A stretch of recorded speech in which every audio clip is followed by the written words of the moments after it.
بسم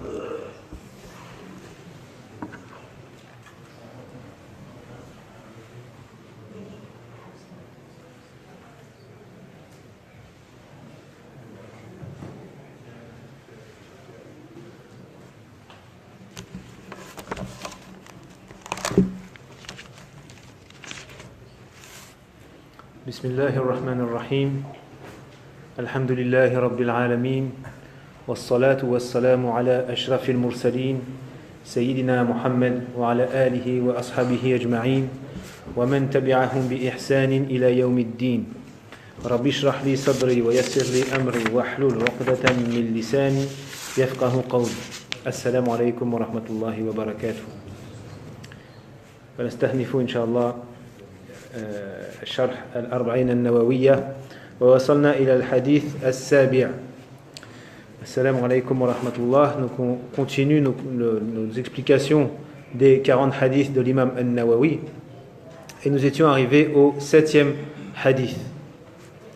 عن أبي رقية تميم بن أوس الداري رضي الله عنه أن النبي صلى الله عليه وسلم قال الدين النصيحة قلنا لمن قال لله ولكتابه ولرسوله ولأئمة المسلمين وعامتهم رواه مسلم والنسائي وأبو داود وأحمد. Donc d'après Abi Ruqayyah Tamim ibn Aws ad-Dari, le prophète sallallahu alayhi wa sallam a dit la religion ad-din c'est an-nasiha. Alors an-nasiha, il n'y a pas un mot français pour traduire directement an-nasiha. Nasiha, ça englobe la fidélité, la loyauté, et la loyauté. C'est souvent on voit la traduction le bon conseil, mais ça suffit pas du tout le bon conseil. Le bon conseil, ça fait partie de la loyauté. Être loyal envers quelqu'un, c'est aussi lui donner un bon conseil quand il y a l'occasion. Mais ça ne suffit pas. Parce qu'on a la suite du hadith où les compagnons, radiyallahu anhum, ont demandé au prophète, mais cette loyauté, cette fidélité, envers qui? Qal, donc il a dit envers Allah. Donc évidemment, ce n'est pas le bon conseil envers Allah. On ne va pas conseiller Allah. Mais la loyauté envers Allah. Et envers son livre, envers son messager, envers les chefs des musulmans, et la totalité des musulmans. فأبو رقية تميم بن أوس الداري رضي الله عنه كان نصرانيا فأسلم سنة 9 وروي عنه 18 حديثا. Donc le compagnon qui rapporte ce hadith était chrétien, un chrétien qui s'est converti à l'islam en l'an 9 de l'hégire, donc à la fin de la période de la révélation. Et il a rapporté 18 hadiths. كان صاحب عبادة واجتهاد وهو من عباد الصحابة. Il était un grand adorateur, il faisait beaucoup d'adoration et il faisait partie des grands adorateurs parmi les compagnons. Ça ne veut pas dire encore une fois que les autres compagnons n'adoraient pas Allah comme il faut, évidemment, mais chacun sa sensibilité et sa façon d'adorer Allah. Heureusement, il n'y a pas qu'une seule façon. Et il y a certains compagnons comme Abdullah ibn Omar et celui-ci qui faisaient énormément d'adoration. D'autres comme Omar ibn al-Khattab étaient plus versés dans les affaires de la Ummah, la politique, etc. Mais tous évidemment adoraient Allah comme il fallait. بعدما قتل عثمان رضي الله عنه ذهب إلى الشام وتوفي هناك في فلسطين سنة 40. Après que Uthman ibn Affan رضي الله عنه, le troisième calife min al-Khulafa al-Rashidin, le troisième calife bien guidé, après qu'il fut assassiné, et il fut assassiné en l'an 36 de l'hégire, alors Abu Ruqayya est parti au Sham, donc la Syrie, la Palestine, où il est décédé là-bas en Palestine en l'an 40 de l'hégire. وهو أول من أسرج السروج في المسجد. Et c'est le premier qui a mis des lumières dans la mosquée. Parce qu'à l'époque du prophète, sallallahu alayhi wa sallam, les mosquées étaient noires, à l'intérieur c'était noir, il n'y avait pas de lumière. Et c'est le premier qui a pris l'initiative de mettre des lumières.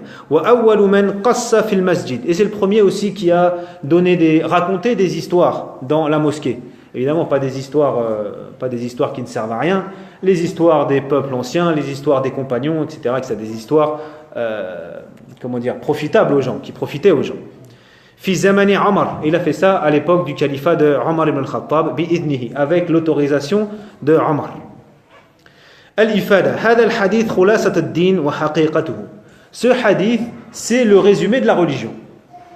Parce qu'on a dit, an-nasiha, c'est donc la loyauté, la fidélité, et donc donner son droit à la personne envers qui on fait an-nasiha.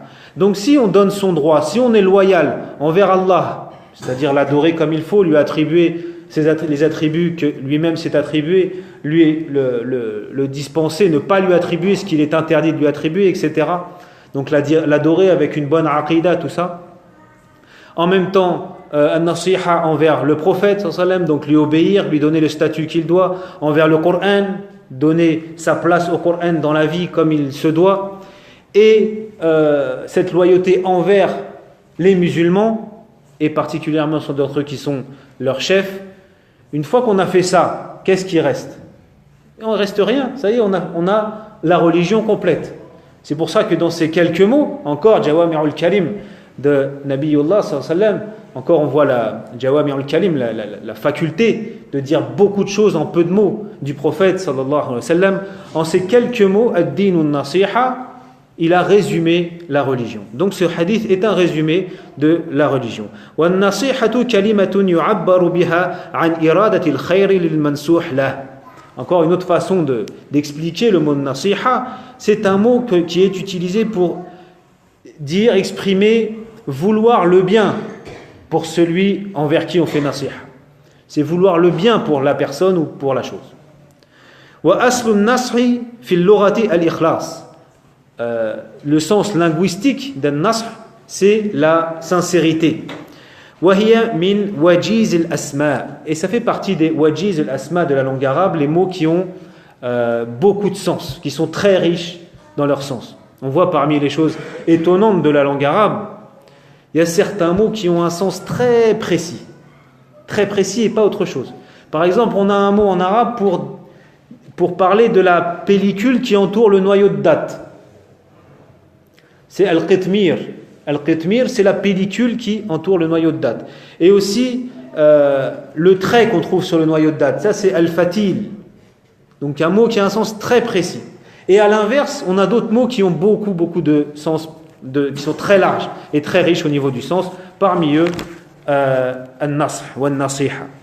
Fa-al-sharh, ad-din al-nasiha, ay imad din wa qiwamihi. C'est-à-dire le fondement du din, de la religion, c'est al-nasiha. Al-nasihatu lillah, ma'naha munsarifun ila al-iman bihi wa nafyi al-shirk anhu. Donc c'est al-nasiha envers Allah. Qu'est-ce que ça veut dire? Évidemment, y croire et ne pas commettre l'association, ne rien lui associer. Wa tarkil ilhadi fi sifatihi, et ne pas nier ses sifat, ses attributs, les attributs que Allah lui-même s'est attribués. Et savoir que ces attributs, il a tous les attributs de la perfection et de la gloire. Tous. Et aussi ne pas lui attribuer, savoir qu'il est exempt, il n'a pas tout manquement, tout défaut, toute défaillance. D'ailleurs, c'est la signification lorsque l'on dit Subhanallah. Subhanallah, qui est traduit par, mais c'est toujours les traductions, c'est traduire, c'est trahir. Subhanallah, c'est traduit par gloire et pureté à Allah. C'est pas faux. Pourquoi pureté? Pureté de tout manquement, toute défaillance, tout défaut, toute faiblesse. C'est ça, Subhanallah. وَالْقِيَامَ بِطَاعَتِهِ وَاجْتِنَابِ مَعْصِيَتِهِ. Évidemment, faire, lui obéir et éviter ses interdits. والاعتراف بنعمته والشرك والشكر عفوا عليها. Et aussi reconnaître évidemment ses bienfaits, et être reconnaissant envers lui. Tout ça, c'est ça, an-nasihatu lillah. Être loyal et être sincère et être fidèle envers Allah, c'est ça. l'adorer, ne rien lui associer, confirmer et croire dans tous ses attributs qui sont les attributs de la perfection, savoir qu'il est exempt de toute défaillance et de tout manquement, et lui obéir. C'est ça, an-nasihatu lillah. Lui obéir, ça veut dire évidemment éviter ce qu'il a interdit, et j'ai oublié, reconnaître ses bienfaits. Reconnaître ses bienfaits qui sont la yuhsa, qu'on ne peut pas dénombrer. Si on cherchait à dénombrer, à compter les bienfaits d'Allah, on ne pourrait pas. Chaque bouffée d'oxygène qu'on respire, c'est une ni'ma d'Allah. Nous, on a l'impression que c'est normal. C'est un dû, bah oui, je fais ça, je respire, j'ai l'oxygène, j'ai mes poumons qui marchent, j'y pense même pas. J'ai même pas besoin d'y penser et c'est normal. Il n'y a rien de normal. C'est juste les ni'ma d'Allah. C'est juste la rahmat d'Allah. C'est juste la miséricorde d'Allah qui fait qu'on a chacun notre dose d'oxygène qu'on peut respirer, sans même y penser. C'est juste la ni'ma d'Allah si quand on mange, et on digère comme ça et le corps prend tout ce dont il a besoin et nous on n'a même pas à y penser. Il n'y a rien de normal et rien n'est dû, rien n'est obligatoire pour Allah. Rien n'est obligatoire pour Allah. Allah il aurait pu faire que, je sais pas moi, par exemple on a besoin de manger, comme on a besoin de manger aujourd'hui, mais manger ça fait mal. Ça fait mal, mais on est obligé 3 fois par jour de manger. Il aurait pu. Mais dans sa rahma infinie, il a fait que non seulement manger ça fait pas mal, mais au contraire c'est un plaisir. C'est un plaisir et c'est agréable à la vue, à l'odeur, au goût, tout est un plaisir dans manger. Et tout ça, ce sont des ni'ma d'Allah. Et juste des ni'ma. Donc on ne parle pas de ce qui est au-dessus de ça, d'avoir une famille, d'avoir des amis, d'avoir des frères, etc., d'avoir un toit sur la tête. Tout ça, ne pas oublier, toujours lier le bienfait au bienfaiteur. Ne pas oublier que tout ça, ça vient juste d'Allah. Et qu'il suffirait qu'il n'ait pas voulu ça pour moi, pour que je ne l'ai pas. Et ça aussi, ça augmente notre amour pour Allah. Et c'est important ça. Chaque jour, chaque soir, il faut se rappeler de toutes les ni'mas qu'on a. Et se rappeler d'où elles viennent surtout. Se rappeler d'où elles viennent. وحقيقة هذه الأوصاف راجعة إلى العبد في نصحه ونفسه فإن الله غني عن نصح الناصح. Et là l'auteur nous dit que cette nasiha, cette fidélité, cette loyauté à Allah, en fait c'est au bénéfice de qui? Qui c'est qui va en tirer profit?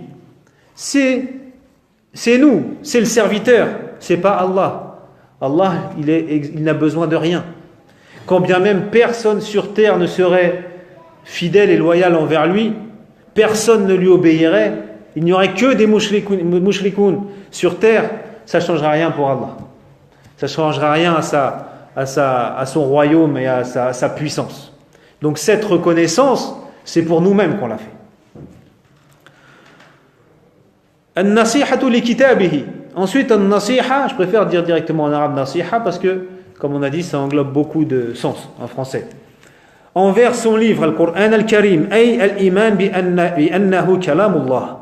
Kalamullah ta'ala wa tanziluhu la yushbihu shay'un min kalamin nas. Donc croire déjà dans le Coran que c'est la parole d'Allah. C'est kalamullah. Et que c'est incomparable avec la parole ou le livre d'un être humain. Il n'y a rien à comparer. C'est la parole d'Allah incréée, qui n'a pas été créée.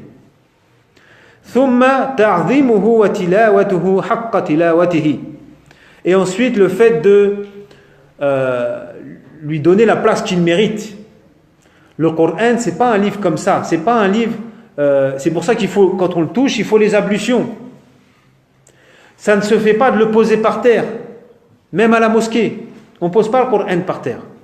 Je pense que je vous en avais déjà parlé. J'avais un professeur qui m'avait dit: je ne pose jamais un livre de hadith sur un mushaf, sur le Coran. C'est pas une question de halal ou haram là. Hein. On n'a pas dit c'est haram, mais c'est une question de adab. C'est kalamullah. Et il avait continué. L'adab, ça ne se limite même pas qu'au Coran. Il m'avait dit: je ne pose jamais un livre de hadith sur un Coran. Je ne pose jamais un livre de fiqh sur un livre de hadith. Parce qu'on ne met pas la parole des savants sur la parole du prophète sallallahu alayhi wa sallam. Et je ne pose jamais un livre de nahu, de grammaire arabe, sur un livre de fiqh. Parce qu'on ne pose pas un livre de Nahu sur les ahkam que les savants ils ont tirés des textes, soit le fiqh. Tout ça c'est du adab et c'est important, mes frères. C'est important. Ne croyez pas que c'est rien. C'est des petites choses avec lesquelles Allah il met la baraka dans nos vies avec ça, grâce à ça. Les petites choses, le adab, l'akhlaq, c'est très important. Et premièrement vis-à-vis d'Allah et vis-à-vis de son livre. Et le fait de le réciter comme il faut. Aussi, mes frères, apprendre à bien réciter le Coran, c'est important et c'est obligatoire. Pour ceux qui ne sont pas arabophones, lire le Coran et le comprendre, c'est une chose. Ça demande beaucoup d'investissement. Et je le sais, moi-même je suis français converti, ça demande beaucoup d'investissement. Ça c'est une chose. Mais au moins savoir le lire et correctement avec les règles de tajwid, ça c'est obligatoire et c'est faisable. Et je répète, je suis français. Apprendre à bien lire le Coran, c'est faisable. En quelques mois, même quand on ne sait pas lire l'arabe, on apprend les lettres, ensuite on apprend à prononcer les lettres, on apprend à les mettre dans des mots, etc. petit à petit, et ensuite on apprend les règles de tajwid et on apprend à lire le Coran correctement. Même si je ne comprends pas ce qui est dit, au moins c'est déjà ça. Dans le fait de réciter Kalamullah, il y a une baraka. Et c'est une adoration. Et le prophète sallallahu alayhi wa sallam nous a dit qu'il y a 10 récompenses par lettre. 10 hasanat par lettre.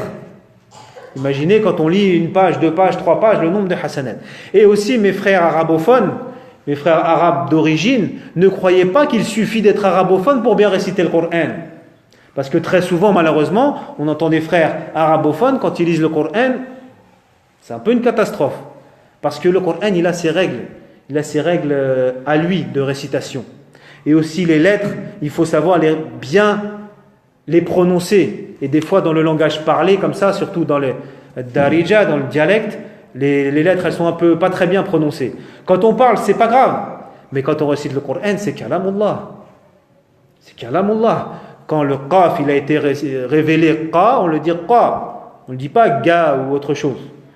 Le djim aussi, on ne dit pas ga, mes frères égyptiens. On dit djim. Quand on lit le Coran, c'est important, c'est kalamullah. Et c'est une façon de se soumettre à Allah. Je soumets ma langue à la parole d'Allah et comme elle a été révélée au prophète sallallahu alayhi wa sallam. Et ça c'est le premier pas déjà vers la soumission vers Allah. والخشوع عندها وتفهم علومه وأمثاله والعمل بمحكمه والتسليم لمتشابه. Et donc al-khushu', le fait d'être concentré aussi quand on le lit. Alors la deuxième étape quand on le récite correctement, c'est de bitadabbur, de méditer sur le sens, sur qu'est-ce qu'Allah il a voulu me dire. Quand j'ouvre le Coran, il faut que je me dise, avant d'ouvrir le Coran, là, vous savez, quand on dit A'udhu billahi minash shaytanir rajim, il faut prendre un petit instant pour se rappeler. C'est Allah qui va me parler. Et à moi-même. Le Coran, il a été révélé pour chacun de nous. Chacun de nous, on est comme si quelqu'un nous a envoyé un message. Et là, c'est Allah subhanahu wa ta'ala qui nous a envoyé un message. Quand on reçoit un message sur notre téléphone ou autre, vite on regarde. Qui a quelque chose à me dire? On regarde vite. Mais le Coran, alors que c'est Allah qui nous envoie un message. Et jusqu'à Yawm al-Qiyamah, chaque être humain, et je dis même pas chaque musulman, chaque être humain, il est concerné par ce qu'il y a dans le Coran. Donc avant de lire le Coran, je me rappelle, c'est Allah qui va me parler. Qu'est-ce qu'il a voulu me dire? Parce que le Coran, il dévoile ses secrets, c'est pas comme ça. Il dévoile ses secrets quand on les cherche. Et quand on insiste pour les chercher. Et quand on réfléchit. Justement, c'est pas lire comme ça et puis vite et en pensant à autre chose. Là, on va comprendre les mots. Ceux qui comprennent les mots vont comprendre certains mots, mais ils n'auront pas les secrets du Coran. Ils n'auront pas les trésors cachés dans le Coran. Pour ça, il faut méditer. Il faut de la sincérité, évidemment. De la sincérité et il faut méditer profondément et relire plusieurs fois la même sourate. On peut prendre une sourate. Jusqu'à notre mort, on peut la lire. On n'aura pas fini de tirer tout ce qu'il y a à tirer dedans. On n'aura pas fini. Donc réfléchir, qu'est-ce qu'Allah il a voulu me dire? Pourquoi est-ce qu'Allah il parle de ça, puis tout d'un coup il parle d'autre chose? Et aller voir dans les tafasirs. Et même ceux qui ne sont pas arabophones, il y a des tafasirs gratuits, je ne sais pas, mais en tout cas traduits dans un peu toutes les langues. Cherchez dans les tafasir, qu'est-ce que disent les savants. Cherchez dans le dictionnaire, lisanul arabe, que veut dire ce mot à la base, etc. Cherchez comme ça, et avec sincérité, et faire des efforts. Et là, Allah commence à nous dévoiler les secrets du Coran. Et là, ça change la vie. Ça change la vie. Ça change la vie. Quelqu'un qui lit le Coran et qui commence à avoir certains de ses secrets, de ses trésors, et quelqu'un qui n'a pas accès à ça, c'est comme un vivant et un mort. Ça n'a rien à voir. Donc attention aussi, et surtout en cette période de Ramadan qui va se terminer, Inch'Allah, bientôt, mais le fait de vouloir lire beaucoup de Coran pendant Ramadan et absolument faire un khatmul Coran, lire la totalité du Coran dans le mois, évidemment c'est un bien, je ne vais pas dire que c'est un mal, c'est un bien, mais il vaut mieux avoir lu la moitié du Coran en ayant réfléchi sur les versets, que le Coran y m'ait touché, plutôt qu'en ayant lu comme ça rapidement, de façon superficielle. Et bon, c'est bien, j'ai lu beaucoup de pages, mais ça ne m'a pas vraiment touché. Le Coran, pourquoi? Parce qu'Allah il nous a révélé le Coran. Il nous a révélé le Coran, il a révélé le Coran à l'être humain pour toucher et changer les cœurs. C'est ça le but de la révélation du Coran. C'est pas de le réciter machinalement sans réfléchir. C'est pas de mettre des décorations sur le mur. C'est pas de l'écouter dans la voiture comme ça pour mettre la baraka et pour chasser les djinns. Non, c'est pas ça. Tout ça, c'est accessoire, c'est en deuxième. Le Coran, il est là pour qu'on le réfléchisse, qu'on le comprenne et qu'on change. Et que notre cœur, il devienne conforme à ce qu'il y a dans le Coran. Qui change les hommes et qui change les sociétés. C'est pour ça qu'Allah nous a révélé le Coran. Donc, pas oublier la première raison.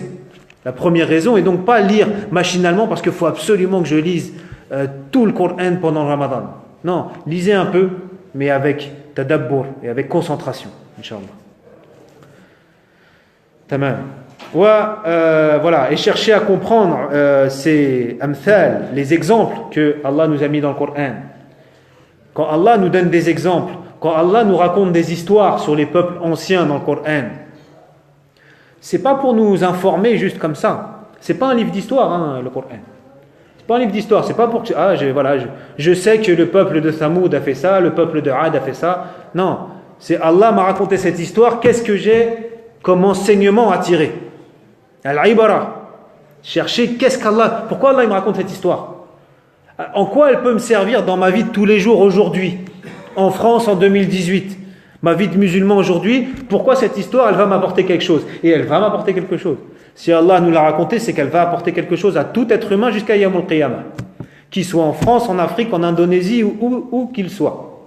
Donc cherchez qu'est-ce qu'il y a comme leçon à tirer dans ces histoires. Wal-amalu bi muhkamihi, et donc bi muhkamihi wa taslimu bi mutashabihi. Pourquoi l'auteur nous dit ça? Donc de mettre en pratique al-muhkam. Al-muhkam, c'est les versets qui sont clairs. Parce qu'Allah nous dit dans surat Ali Imran, هو الذي أنزل عليك الكتاب منه آيات محكمات هن أم الكتاب. C'est celui qui t'a révélé le livre dans lequel il y a les versets al-muhkamat qui sont ummul kitab, qui sont la base du livre. Wa akharu mutashabihat, et d'autres qui sont mutashabihat, dont on n'est pas sûr du sens. Le sens il est moins clair, moins facile à comprendre. فأما الذين في قلوبهم زيغ فيتبعون ما تشابه منه ابتغاء الفتنة. Et ceux qui ont une maladie dans leur cœur, ils cherchent justement, ils se concentrent sur ces versets qui sont difficiles à comprendre, parce qu'ils veulent la fitna. Donc, pourquoi l'auteur nous parle de ça? Ce qui est facile à comprendre, ce qui est clair, ce qui est évident, le mettre en pratique. Est-ce que j'ai du mal à comprendre? Mutashabihat, je me soumets. C'est-à-dire, j'ai pas bien compris, mais je sais que c'est le haqq. Par défaut, c'est le haqq. Mais j'ai pas bien compris. Donc de s'y soumettre. On reviendra sur cette notion de muhkamat al-mutashabihat parce que c'est important. Wa an-nasihatu li rasulihi. Donc la nasiha envers le prophète sallallahu alayhi wa sallam. Ay tasdiquhu bir risalah. Croire en la véracité de son message. Risalatuhu al-haqq. Son message, c'est la vérité. وَالْإِيمَانُ بِجَمِيعِ مَا جَاءَ بِهِ جُمْلَةً وَتَفْصِيلًا. Et croire dans tout ce que le prophète sallallahu alayhi wa sallam a apporté. Jumlatan, ça veut dire en général, wa tafsilan en particulier. Qu'est-ce que ça veut dire en général comme ça et en particulier? C'est-à-dire que le croyant, il croit dans tout ce que le prophète sallallahu alayhi wa sallam a apporté. À la base, je crois dans tout ce que le prophète sallallahu alayhi wa sallam a apporté. Mais est-ce qu'on connaît tout ce que le prophète sallallahu alayhi wa sallam a apporté? Non. Il y a des choses dont on ne les connaît pas. Mais jumlatan, je crois en tout. Et ensuite, tafsilan, c'est ba'd al-ilm. Une fois que je les apprends, un par un, y croire, en détail. Comprenez? Mais même ceux que je ne connais pas, je sais que tout ce qu'a apporté le prophète, sallallahu alayhi wa sallam, c'est véridique. وَطَاعَتُهُ فِي أَمْرِهِ وَنَهِيهِ. Évidemment, lui obéir dans ce qu'il a ordonné et ce qu'il a interdit. وَإِحْيَاءُ سُنَّتِهِ وَنَشْرُهَا. Et faire revivre sa sunna et la propager. Faire revivre sa sunna, c'est quoi? C'est la mettre en pratique. Parce qu'une sunna qu'on ne met pas en pratique, elle meurt. Elle meurt et elle est oubliée. Alors évidemment, on a déjà parlé, qu'est-ce qui est une sunna? On ne va pas en reparler parce que c'est assez long, hein, et beaucoup d'entre vous étaient déjà là, mais ce n'est pas forcément tout ce qu'a fait le prophète sallallahu alayhi wa sallam qui est une sunna ta'abudiyya. Les ulama différencient entre une sunna adiyya et une sunna ta'abudiyya. Une sunna adiyya qu'ils appellent aussi jibiliyya. C'est-à-dire quoi? C'est-à-dire que le prophète sallallahu alayhi wa sallam, il a fait certaines choses en tant qu'être humain. Parce que c'était un être humain et on n'est pas obligé de l'imiter en cela. Par contre, les sunnah ta'abudiyya, ça c'est les sunnah qui font partie de la révélation. Là, évidemment, quand le prophète sallallahu alayhi wa sallam nous dit Sallu kama ra'aytumuni usalli, priez comme vous m'avez vu prier, là, évidemment qu'il faut l'imiter. Et dans beaucoup de choses. Mais il y a certaines choses où le prophète sallallahu alayhi wa sallam faisait comme ça, on n'est pas obligé de faire la même chose. Et pourquoi on sait ça? Parce que les compagnons, quand ils n'étaient pas sûrs, ils demandaient. Est-ce que ça c'est la révélation ou est-ce que c'est toi, ya Rasulallah, qui pense comme ça, mais on peut discuter? Et le prophète sallam leur disait, non, là c'est moi. Comme il y a l'histoire des puits de Badr, lors de la bataille de Badr, lorsque le prophète sallam a arrêté l'armée à un certain endroit, et là il y a un compagnon qui est venu le voir en lui disant, cet endroit-là, c'est Allah qui a ordonné qu'on s'arrête là ou c'est la guerre et ses stratégies, la stratégie militaire? Alors le prophète sallam dit non, c'est ma stratégie militaire. Alors le compagnon il a dit, alors c'est pas ici qu'il faut se mettre, c'est au niveau des puits. Comme ça nous on a accès aux puits et l'ennemi eux ils peuvent pas boire. Imaginez une bataille la journée dans le désert, avoir accès à l'eau ou ne pas avoir accès, ça change quelque chose.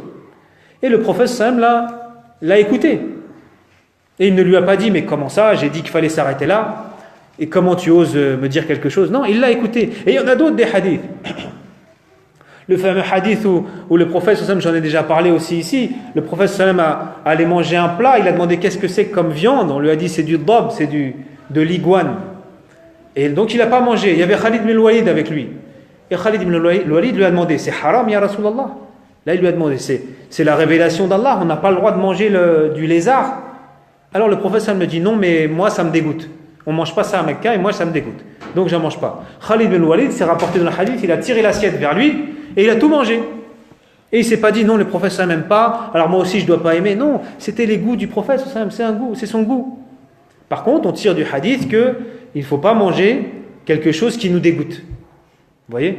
Mais on n'est pas obligé, le prophète aimait l'épaule d'agneau, on n'est pas obligé d'aimer l'épaule d'agneau. Et il y a plusieurs exemples comme ça, d'accord? Donc tout ce qu'a fait le prophète n'est pas forcément une sunna à suivre, mais on sait, les savants ont fait le tri entre, mais en tout cas les sunnat ta'abudiyya, ça c'est sûr qu'il faut au maximum les mettre en pratique pour ne pas qu'elles meurent et pour ne pas qu'elles soient oubliées. وَالتَّخَلُّقُ بِأَخْلَاقِهِ et essayer autant que possible d'avoir la même moralité et le même comportement que le prophète sallallahu alayhi wa sallam. Évidemment qu'on n'y arrivera pas, mais il faut essayer. Et c'est très important. Souvent aussi, on oublie cet aspect de la religion. C'est-à-dire pour nous, la religion, on nous parle de din, on pense à la aqidah, la croyance, on pense à l'ibada, les adorations, on pense au halal ou al haram, al tashri', ce qui est interdit, autorisé, et voilà, c'est ça la religion. Et on oublie l'akhlaq. Et l'akhlaq, c'est fondamental. La moralité, le comportement, c'est fondamental et on a un gros problème aujourd'hui. On a un gros problème, tous, je me mets dedans, de akhlaq. On est beaucoup à prier les 5 prières par jour, à la mosquée, à lire le Coran, mais quand on voit notre comportement, notre moralité, il y a un vrai problème. Alors qu'en fait, c'est akhlaq, c'est le cadre.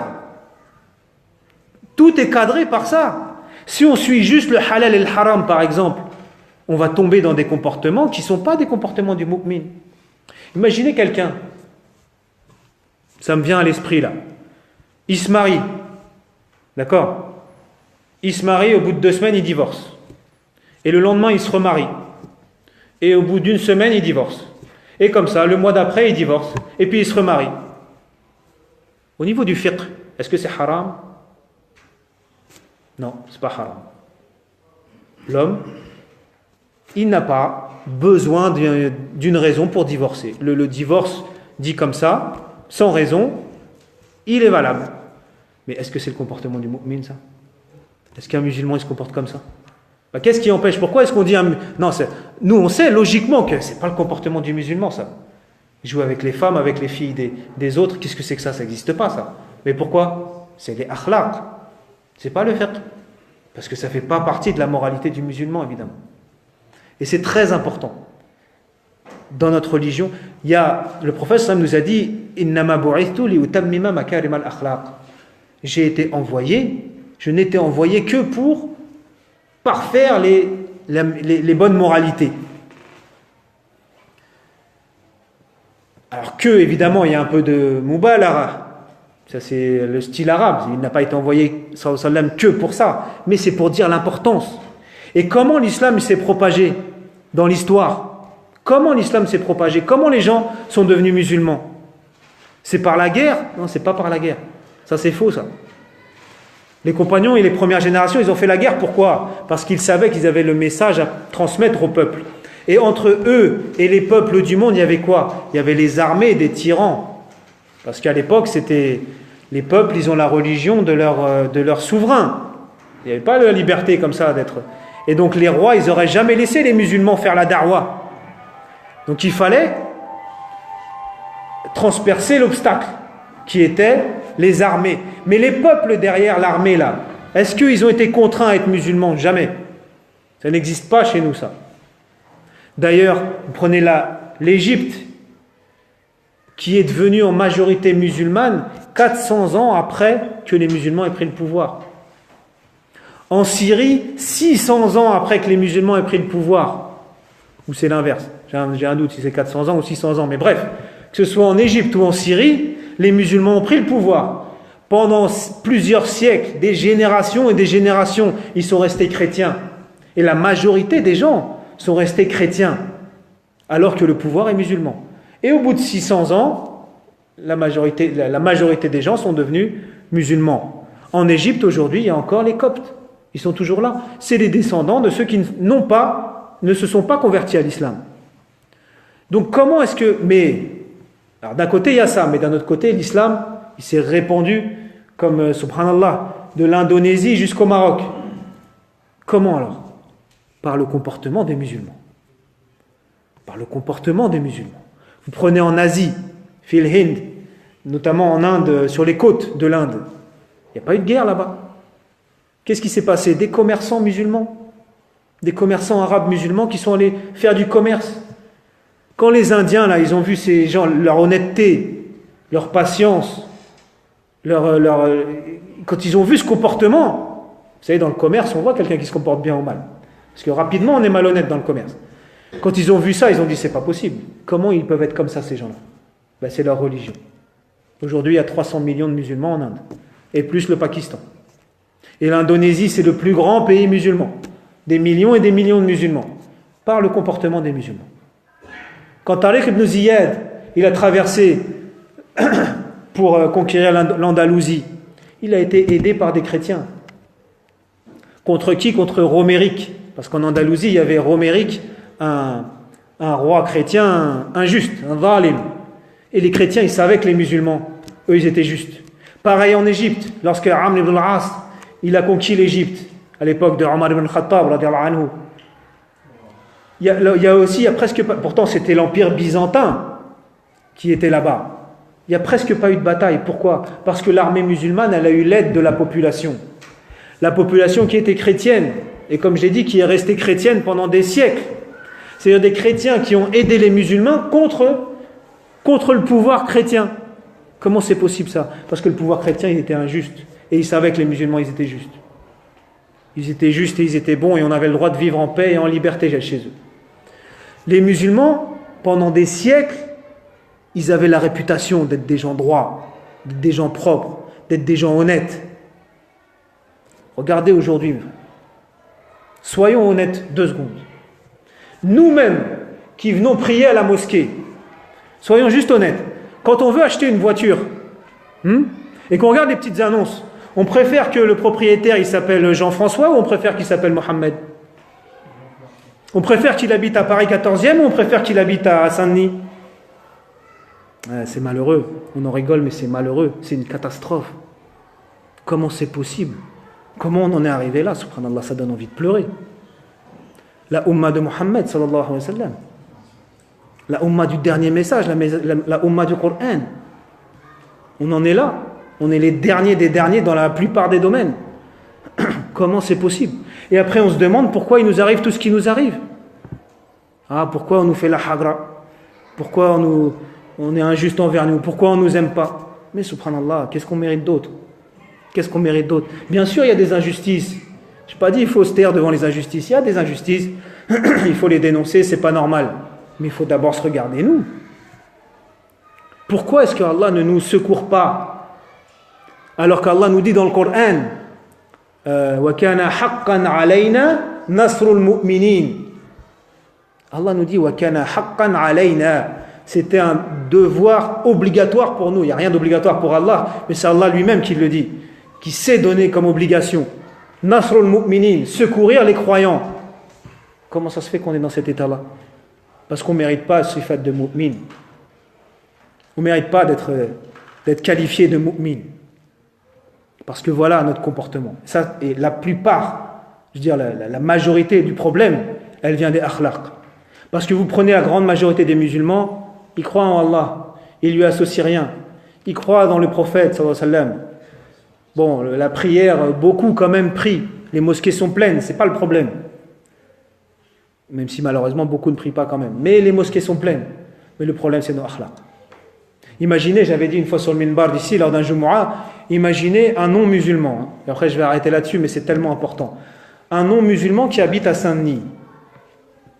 On a dit l'islam s'est propagé par le comportement des musulmans. Prenez un non-musulman qui habite à Saint-Denis et qui observe les musulmans. Est-ce que ça va lui donner envie de se convertir à l'islam ou est-ce que ça va le faire fuir de l'islam? Honnêtement et franchement. On connaît tous la réponse. Comment ça se fait que nos quartiers, c'est les plus sales?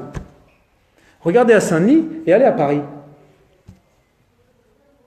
C'est les musulmans, subhanallah, qui ont appris aux occidentaux à être propres. La purification, la propreté, c'est pas quelque chose de fondamental dans notre dîn. Regardez nos quartiers. Et spécialement Saint-Denis, je ne sais pas pourquoi. Le prophète sallallahu alayhi wa sallam, il a dit comme plus bas niveau de la foi, imatatul adha min at-tariq, ani at-tariq afwan. Enlever quelque chose qui gêne sur la route.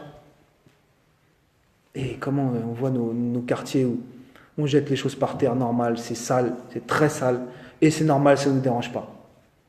Et on entend les gens parler, et vulgairement, alors que le prophète sallallahu alayhi wa sallam a dit Man yu'minu billahi wal yawmil akhir falyakul khayran aw liyasmut. Celui qui croit en Allah au jour dernier, qu'il dise du bien ou qu'il se taise. Comment? Normalement, les vulgarités là, les obscénités, c'est quelque chose, ça ne doit pas exister chez nous, ça. Les autres peut-être, oui, mais chez nous, ça ne doit pas exister, ça. Dire une vulgarité. Allah, il nous a donné une langue, il nous a donné des lèvres pour dire des vulgarités. Subhanallah. Ça, c'est kufr al-ni'ma. Ça, c'est ne pas être reconnaissant envers les bienfaits d'Allah. Allah m'a donné de quoi parler et je dis des choses mauvaises avec. Je mens et je dis des vulgarités. Et je sors de la mosquée à 4 heures du matin et je fais du bruit et ça ne me dérange pas, qu'il y a des gens qui dorment, ça ne me dérange pas. Quand on sait ce que le prophète m'a donné comme statut aux voisins, alors qu'il a dit, à un moment j'ai cru que Jibril alayhi salam a tellement insisté sur le droit du voisin, j'ai cru qu'il allait lui donner une part d'héritage. Tellement le voisin c'est important. Le voisin, le prophète n'a pas spécifié le voisin musulman. Non, le voisin. Et si on avait ce souci de propager l'islam, je ne dirais pas qu'il faut bien se comporter envers les non-musulmans pour justement les attirer vers l'islam. Je ne dis pas ça pour... je me mets dans le premier. Je me mets dans le premier, mais c'est un constat qui est indéniable.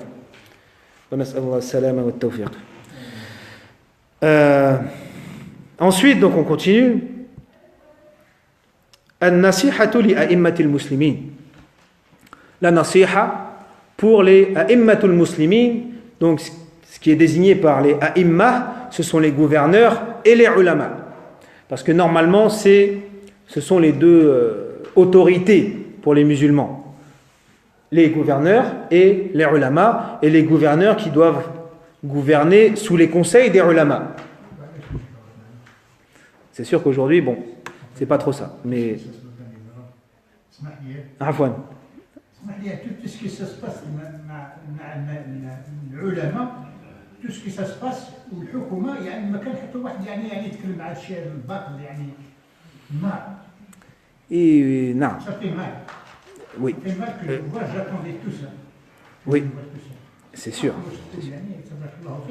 يعني هذا الشهاده يعني كيف يعني العلماء يعني يشوف الشهاده الناضج على بلاد الاسلام يعني ما كانش حتى واحد يعني ينوض الكفار يموت الكل حاشاكم اسمحوا لي فلان ينوضوا كاع يكتب مانيفيستي وحنا ما كان حتى واحد يعني يتفاهم النار هذا. Il y a beaucoup de causes. Il y a beaucoup de causes. Et dans l'histoire.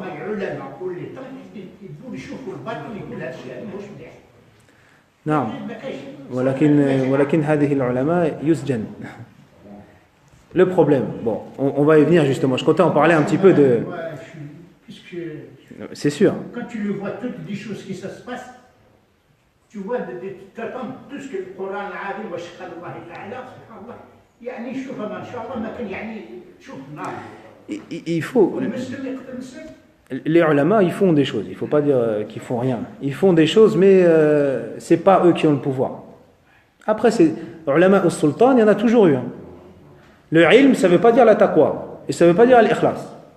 Des ulama qui trahissent, il y en a toujours eu. Lorsque Napoléon il est entré en Égypte, il y avait des ulama avec lui. Il y en a toujours eu. Après, il y a le problème que les gouverneurs d'aujourd'hui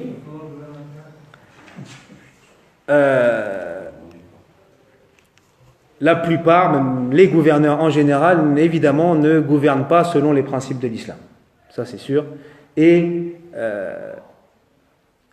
ils ne donnent pas aux gens le minimum de liberté qu'ils devraient donner. Mais d'un côté, j'ai envie de dire, on a les gouverneurs qu'on mérite. Si on a ces gouverneurs-là aujourd'hui, c'est aussi un peu à cause de chacun de nous, et on revient à ce que je disais avant. Maintenant, qu'est-ce qu'on fait face à ces gouverneurs ? Alors justement, an-nasihatu, c'est un sujet sensible. An-nasihatu li a'immatil muslimin. Déjà, il y a un gouverneur qui est musulman, qui prie et qui gouverne selon le kitab wa sunnah, c'est obligatoire de lui obéir. D'accord, ça, c'est obligatoire de lui obéir. Après, à l'inverse, il y a celui qui ne prie pas. On se demande même parfois est-ce qu'il est musulman dans certains pays et qui ne gouverne pas selon le kitab wa sunnah. On peut dire que shar'an, l'obéissance elle est plus obligatoire parce que la ta'ata li makhluqin fi ma'siyati al-khaliq. On n'obéit pas à une créature dans la désobéissance du créateur. Donc on peut, et ça ce que certains frères disent c'est faux, on peut dire réclamer nos droits, par exemple, quand on est traité injustement. devant le mazloum, devant le dhulm, il a le droit de dire de réclamer ses droits. Mais maintenant, prendre les armes, hein, on a vu que dans l'histoire que ça débouche pas sur quelque chose de bon. Et on l'a vu ces dernières années surtout. Regardez en Syrie, regardez, c'est jamais une bonne solution. Donc prendre les armes, non. Même si on ne peut pas dire que ce soit haram, parce qu'il y a même des salafs qui l'ont fait. Je sais que certains frères là vont peut-être bondir un peu, mais il y a des salafs qui l'ont fait. Qu'a fait le Hussein face à Yazid ibn Muawiyah? Il a levé une armée, il a pris les armes. Mais ça n'a pas débouché sur quelque chose de bon. Donc, nasbiru, et on patiente et on fait avec. Mais il n'y a pas beaucoup d'autres solutions. Et quand les gens vont, justement, quand l'islam va se propager, quand les gens vont être plus attachés à revenir à leur religion, quand les gens vont avoir une meilleure moralité, Inch'Allah, d'une umma comme ça, des gouverneurs dignes sortiront, Inch'Allah. Mais en attendant, on ne peut pas faire grand-chose. Et il y a certains savants, comment dire, ils font ce qu'il faut pour pouvoir continuer au moins la da'wah. Parce que combien de savants sont en prison? Donc si on se met à la place d'un savant, on dit, bon, si je dis ça, c'est une vérité, mais je vais finir en prison. Et donc c'est fini. Tout le travail que je fais dans les mosquées, dans les livres, etc., c'est fini, il n'y a plus rien. Ou alors je ne le dis pas, comme ça au moins je suis dehors et je peux faire ma da'wah et faire mon travail. Il faut al-muwazana bayna al-maslaha wal-mafsada. Et beaucoup de savants, c'est comme ça. Il ne faut pas croire qu'ils font rien. À part les savants qui sont des traîtres, il y en a, mais bon, bref, on ne parle pas de ceux-là, et c'est une minorité. Il y en a beaucoup, c'est comme ça. Ils font le moindre akhaf ad-dararain, le moins des deux mots. Pour pouvoir au moins faire un peu la da'wah, eh ben, il y a certaines choses sur lesquelles ils ne parlent pas. Wallahu a'lam, c'est un sujet compliqué et difficile. والمراد بأئمة المسلمين أولو الأمر والعلماء. Donc, أئمة المسلمين, les savants et les gouverneurs. ومعناها معاونتهم على الحق. Donc, les aider sur la vérité. Quand un gouverneur il est sur la vérité, il faut l'aider. وطاعتهم فيه كما قال تعالى يا أيها الذين آمنوا أطيعوا الله وأطيعوا الرسول وأولي الأمر منكم. Et leur obéir, comme Allah nous dit dans le Coran, Ya ayyuhal ladhina amanu, ô vous qui croyez, obéissez à Allah et obéissez aux messagers et à ceux qui ont le pouvoir d'entre vous. Et ça, entre parenthèses, il y a le tafsir de l'imam Ibn al-Qayyim, rahimahullah, qui est très intéressant, où il dit, Allah il dit Ati'u Allah. Et ensuite il répète Ati'u al-Rasul. Mais ensuite il ne dit pas Ati'u ulil amri minkum. Il dit directement Wa ulil amri minkum, sans répéter ati'u, obéissez. Alors l'imam Ibn al-Qayyim il nous dit que parce que l'obéissance à Allah, elle est mutlaq, absolue et indépendante. Allah il a dit on obéit. L'obéissance au prophète sallallahu alayhi wa sallam aussi. Même si le prophète sallallahu alayhi wa sallam ordonne quelque chose, même si Allah n'en a pas parlé, il faudra lui obéir. Parce que la révélation, c'est aussi la sunna du prophète sallallahu alayhi wa sallam. Et il y a certaines choses qui ne sont pas écrites dans le Coran, qui ne sont pas interdites dans le Coran, mais le prophète sallallahu alayhi wa sallam les a interdites. Donc là, l'obéissance au prophète, mutlaq aussi, elle est absolue aussi. Par contre, c'est pour ça qu'Allah a répété le verbe ati'u. Par contre, ulil amri minkum, là c'est pas mutlaq, c'est pas absolu. C'est obéir à ceux qui ont le pouvoir d'entre vous, s'ils obéissent à Allah et à son prophète. Comme Abu Bakr as-Siddiq, lorsqu'il est devenu calife, qu'a-t-il dit aux gens? Il a dit, si je gouverne sur Al-Kitab wa Sunnah, alors vous devez m'obéir. Si je dévie de cette voie-là, alors vous n'êtes plus obligé de m'obéir. Ça ne veut pas dire, mais je répète, ça ne veut pas dire qu'il faut se révolter. Parce que se révolter, ça mène à rien en fait. Ça mène à des guerres civiles et ça mène à rien. Mais on n'obéira pas s'il s'agit de désobéir à Allah. Et on a le droit de pacifiquement demander la justice. Voilà, et délaisser le fait de s'élever contre eux avec les armes, de prendre les armes contre eux. Et donc parmi nasihatu a'immatil muslimin, as-salatu khalfahum, la prière derrière eux. Mais ça implique quoi? Qu'ils font la prière. problème aujourd'hui, il y a beaucoup de gouverneurs, je ne crois pas qu'ils fassent la prière. Et le djihad avec eux. وَالنَّصِيحَةُ لِعَامَّةِ الْمُسْلِمِينَ. Et an-nasiha avec tous les musulmans. فَإِرْشَادُهُمْ لِمَصَالِحِهِمْ فِي أُخْرَاهُمْ وَدُنْيَاهُمْ. Et donc, les aider à vouloir pour eux ce qui est bon pour eux, dans leur dunya et pour l'akhirah. وَإِعَانَتُهُمْ عَلَيْهَا. Et les aider pour ça. وَسَتْرُ عَوْرَاتِهِمْ. Et cacher leurs défauts. Cacher les défauts de son frère. Il y a un hadith dans lequel le professeur nous a dit que celui qui cache les défauts de son frère, Allah cachera ses défauts yawm al-qiyamah. وَدَعْفُ الْمَضَارِ عَنْهُمْ. Et repousser ce qui pourrait leur faire du mal. وَأَمْرُهُمْ بِالْمَعْرُوفِ وَنَهِيهِمْ عَنِ الْمُنْكَرِ بِرِفْقٍ. Leur ordonner le bien et interdire le mal avec douceur et sagesse. بِرِفْقٍ. وَتَوْقِيرِ كَبِيرِهِمْ وَالرَّحْمَةُ بِصَغِيرِهِمْ. Et respecter les anciens et faire preuve de miséricorde envers les jeunes, les petits. وَأَنْ يُحِبَّ لَهُمْ مَا يُحِبُّ لِنَفْسِهِ مِنَ الْخَيْرِ. Et aimer pour eux ce que chacun aime comme bien.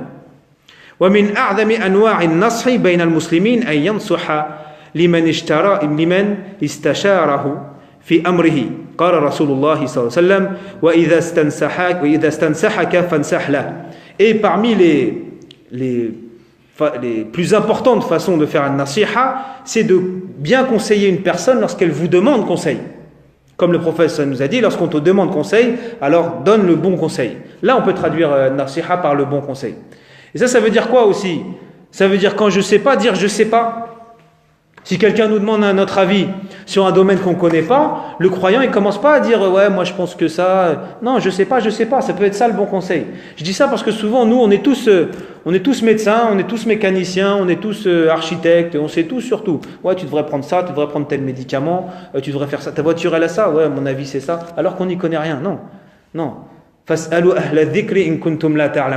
Demandez aux gens qui savent si vous ne savez pas. On cite tout le temps ce verset pour le din. Évidemment, la première raison c'est pour le din, mais il n'y a pas que pour le din. Ahl al-dhikr, c'est pour tous les domaines. Quand on ne sait pas, on demande à ceux qui savent. Et ceux qui ne savent pas, ils ne prétendent pas savoir. D'accord ? Le croyant, quand il ne sait pas, il va chercher un spécialiste. Alors évidemment, en premier lieu pour le din.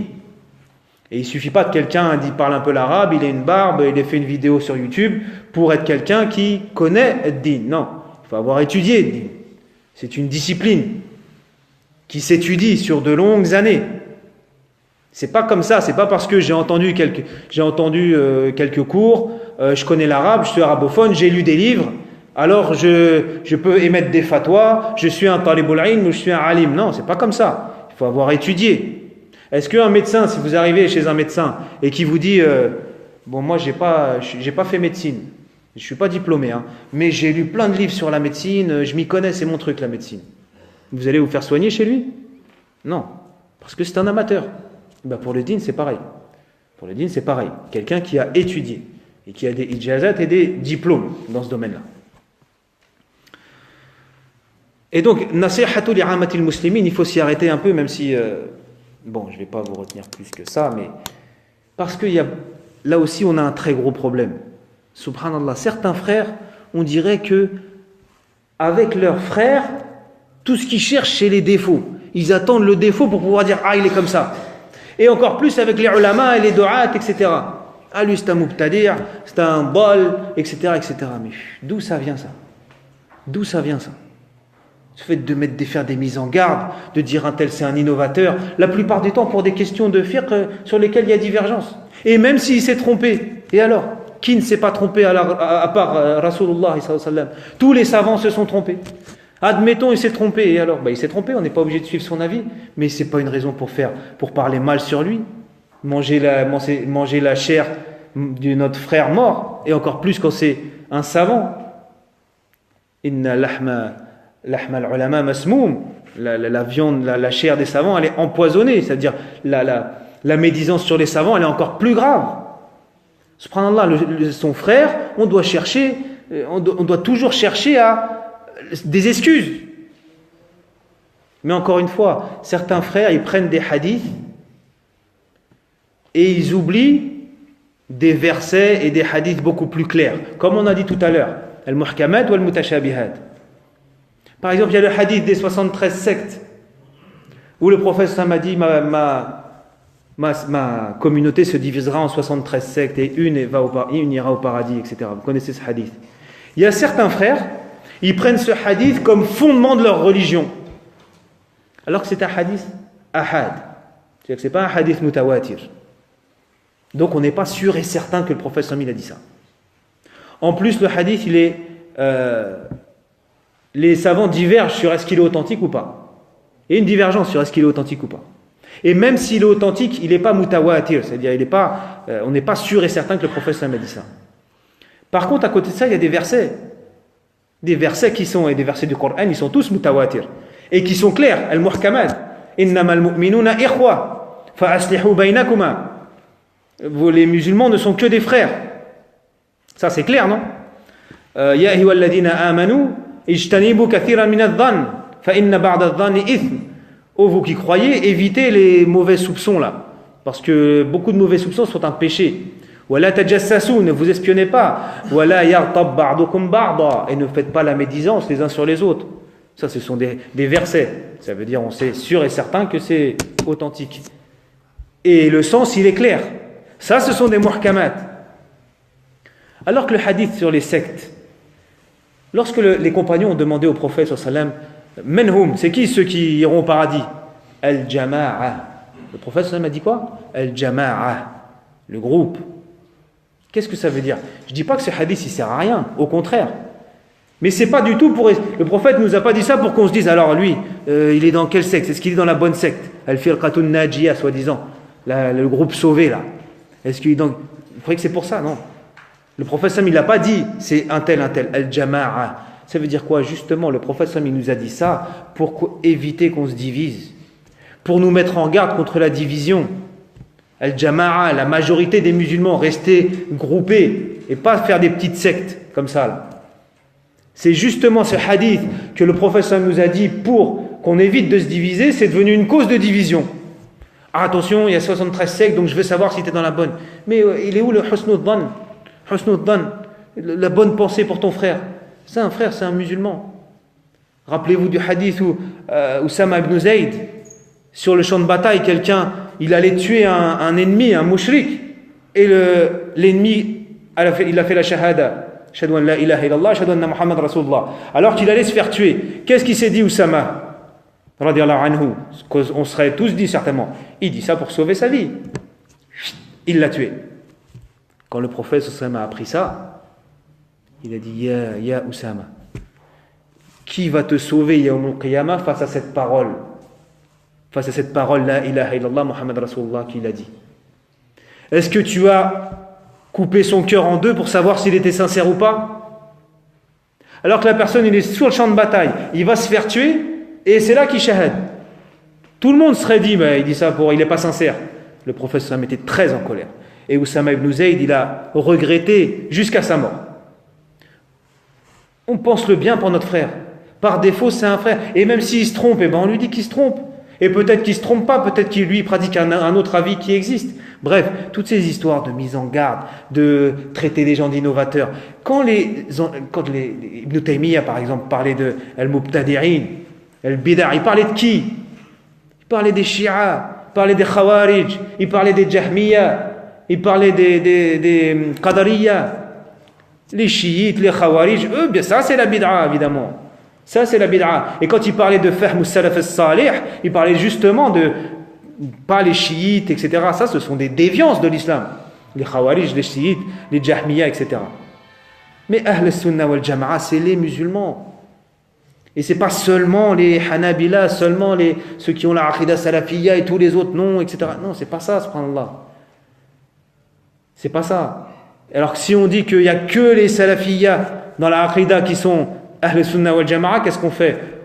On éjecte 90% de la Ummah. Presque 100% de la Ummah dans l'histoire. Parce que c'est la vérité, il faut pas... Et je dis pas ça. Moi, au niveau de la Aqidah, personnellement, au niveau de la Aqidah, je suis plus Salafi. Au niveau de la Aqidah, au niveau des ta'wil ou sifat, etc. Au niveau des sifat d'Allah, c'est pas important. Mais si on enlève tous ceux qui ne sont pas d'accord avec cette aqida-là, et c'est sur les détails de la aqida, c'est pas du tout sur les usul de l'aqida, il n'y a pas de divergence. Allah il est unique, etc., etc. Le Coran, etc. Il n'y a pas de divergence, les 6 piliers de la foi, etc. Mais c'est sur des détails qui prêtent à l'ijtihad des ulama, il y a des divergences. Mais si on prend qu'un seul avis, 90% de la Ummah n'est plus musulmane alors. Et c'est normal, vous pensez? Et les grands savants, Nawawi, Ibn Hajar, etc. Alors eux aussi, ils font plus partie de Ahl-Sunnah wal Jama'a. Subhanallah. Ça c'est que de l'ignorance, c'est que de l'ignorance, de la mauvaise compréhension. Et croyez-moi qu'il y a des mouvements qui ont été manipulés pour diviser les musulmans. Manipulés par ceux qui n'aiment pas l'islam pour diviser les musulmans. Et ils y sont arrivés, subhanallah. Ils y sont arrivés. Nas'allahu tawfiq. Inch'Allah, on parlera de ce sujet qui est important. Excusez-moi, j'ai été un petit peu long aujourd'hui. Allahumma salli ala Muhammad wa ala ali Muhammad kama sallaita ala Ibrahim wa ala ali Ibrahim wa barik ala Muhammad wa ala ali Muhammad kama barakta ala Ibrahim wa ala ali Ibrahim fil alamina innaka Hamidun Majid. Subhanakallahumma wa bihamdik nashhadu an la ilaha illa ant nastaghfiruka wa natubu ilayk. Subhana rabbika rabbil izzati amma yasifun wa salamun ala al mursalin walhamdulillahi rabbil alamin. Barakallahu fiik.